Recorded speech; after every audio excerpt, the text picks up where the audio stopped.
আসসালামু আলাইকুম। আমন্ত্রণ জানাচ্ছি খেলাধুলার আপডেট নিউজ ট্রেন ক্রিকেটে। মাশরাফি বিন মর্তুজা নারাইল 2 আসন থেকে পরপর 2বার সংসদ সদস্য নির্বাচিত হন।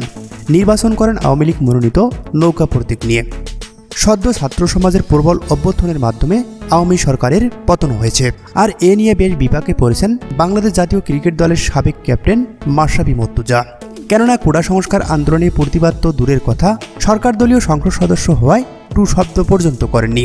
আর এতেই সরকার পতনের সাথে সাথে শিক্ষার্থীদের তোপের মুখে পড়ে মাশরাফি বিন মর্তুজা। উত্তেজিত শিক্ষার্থী ও জনতা মিলে পুড়িয়ে দেয় মাশরাফির বাড়ি। আর এতেই বেশ নড়েচড়ে বসেছেন দেশসেরা ক্যাপ্টেন। দেশবাসীর কাছে ক্ষমাও চেয়েছেন তিনি।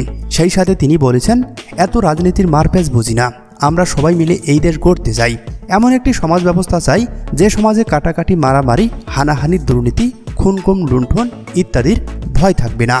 পরিশেষে জাতি হিসাবে আমরা সুশৃঙ্খল এবং একতাবদ্ধ থাকতে চাই।